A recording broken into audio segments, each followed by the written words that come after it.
pinasok ng tubig. Okay. Maraming equipment, food ration, water, etc. sa loob ng lifeboat. And meron tayong list dito ng equipment. Ito yung equipment natin. Nandito naman yung list. Ito yung lifeboat equipment natin. Si third mate ang in charge sa mga safety equipment, especially sa lifeboat. Kaya kailangan checkan niya ang mga expiration nito at ibang gamit sa loob ng lifeboat. Ito siya. Dito expiration. Valid pa naman 2026. Food, ito yung water. Nandito. Sa ilalim na ito. Ibang equipment na sa mga box. Dito. Flashlight. Ito, Gamot. valid to, valid. Sa mga masusuka ba?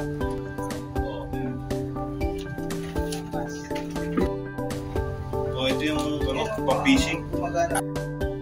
Iba't ibang equipment pa makikita sa loob ng lifeboat.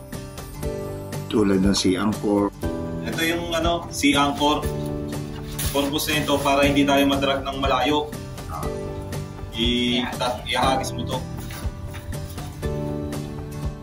So sa lifeboat, may tayo, fire extinguisher. Ito yung type niya, chemical foam fire extinguisher. Pwede niyang i-extinguish wood, paper, at saka oil fires. At iba't ibang equipment pa makikita sa loob ng lifeboat for survival. Ito naman yung fire techniques. Apat na pa. Ito tinatawag na 246 para madaling tandaan. 2 smoke, 4 parachute, and 6 handler. Bali itong natin na to, pyrotechnics, kung maaari, kung natin gamitin, kung wala pa namang target tayo nakikita, o alam natin wala pa tayong makaka-rescue sa atin. So, additional din, pagka sa lifeboat battle ship, may isang crew na naka-in-charge para magbaba ng SART na nasa bridge. During abandoned ship drill or knock on wood, wag sana mangyari, abandoned ship, may dalawang crew na kukuha ng SART at GMDSS radio nasa bridge para dalhin sa magkabilang lifeboat. Ito yung SART, ito yung ginagamit pang once na mag-rescue, may mga distress. Ito yung gumagana sa number X-band radar, 9 GHz, 3 cm X-band radar. Nadidetect ito ng aircraft at 3,000 feet or 30 nautical miles.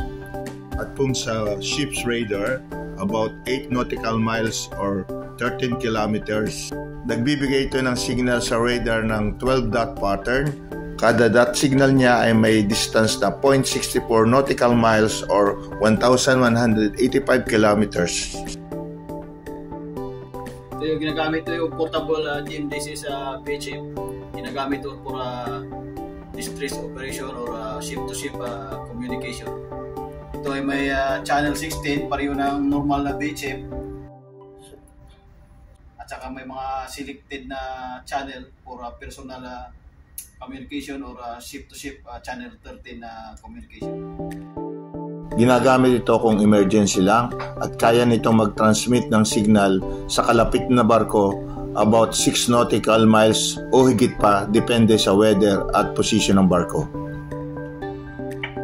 Bago may lower ang lifeboat, kailangan munang tanggalin ang mga lashing nito.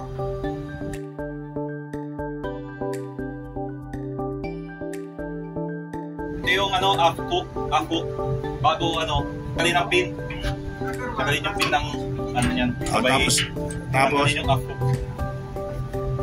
okay, may isa pa sa forward. Forward hook. Forward hook, tanggal ng pin. Tapos, release.